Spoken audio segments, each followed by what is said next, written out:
Devil May Cry 5 Special Edition Xbox Series X versus PlayStation 5 version. What is the main difference and which version should you get? Let's find it out. Devil May Cry 5 we have 4 different graphical options. The first option is when everything is turned off. That's the 4K native resolution mode with 60 frames per second, no ray tracing. Then we have the ray tracing mode, the graphic mode, which means dynamic 4K resolution and targeting 60 frames per second. Then we have the ray tracing performance mode, which is 1080p with full ray tracing and also targeting 60 frames per second. And then we have, of course, the high frame rate mode, which means dynamic 4K resolution up to 120 frames per second. So let's start with the high frame rate mode on the PlayStation 5, and there is not much difference between PlayStation 5 and Xbox Series X. Both consoles are stuttering from time to time, so they are not able to keep up 120 frames per second all the time, and there is no VRR or freezing support whatsoever for the Xbox Series X. The 120 frames mode on the Xbox Series X looks to me a little bit better because there is a less stuttering in my opinion, at least at this scene at the very moment, okay? So when it comes to graphical differences, visual differences, I was not able to see any difference. So on both versions we have no aliasing, we have a very sharp detailed picture, and why is it standing like this?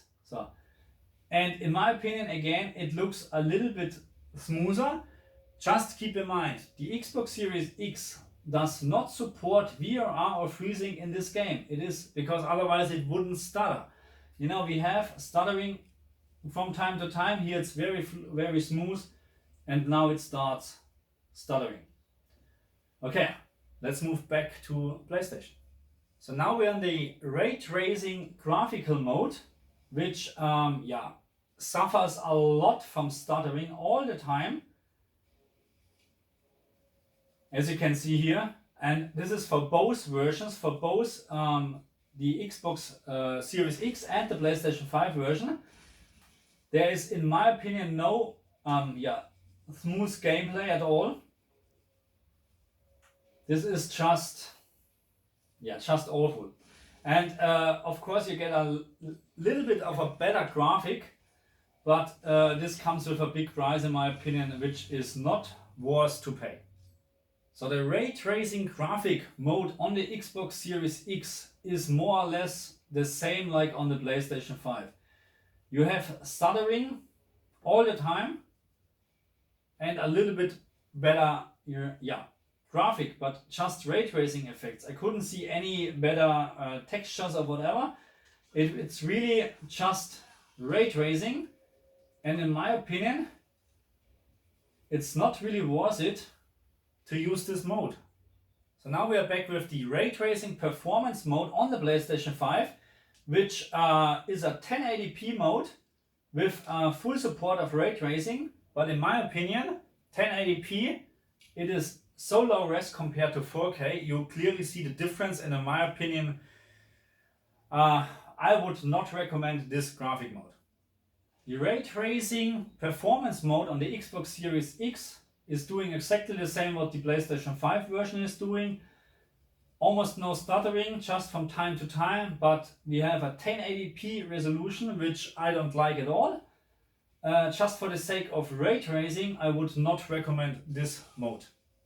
So that's now the 4K native 60 frames per second mode, which is, in my opinion, the best version or the best mode to play. We have almost stable 60 frames per second all the time, and we have such a sharp graphic. We have no aliasing, and the little bit of ray tracing effects what we are missing, to be very honest, it's not that big, because we still have nice effects on the water in this, what is the name for this, puddle? I don't know actually. We still have nice effects, of course, no ray tracing anymore, but to be very honest, this game lives from fast gameplay, and if you like to play this game with ray tracing on and then stuttering, that's completely up to you. Nothing for me. The native 4K mode on the Xbox Series X with everything turned off in the menu is having a very nice crisp picture, stable 60 frames per second. It looks exactly identical to the PlayStation 5 version. I can't see any difference. And this is, in my opinion, the way you should play this game on both consoles. No stuttering and very stupid enemies. They're not even attacking. What are they doing?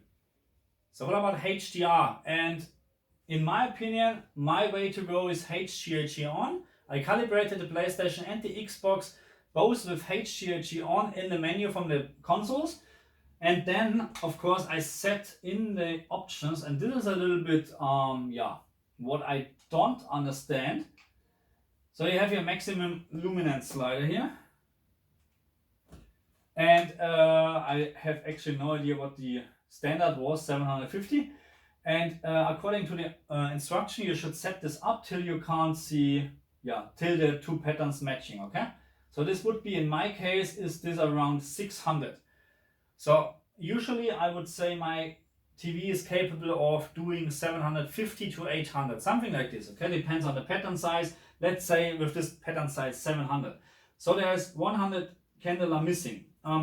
Even I'm changing this to dynamic tone mapping on, and I tried this with calibrating in the menu from the PlayStation as well. It is exactly the same behavior.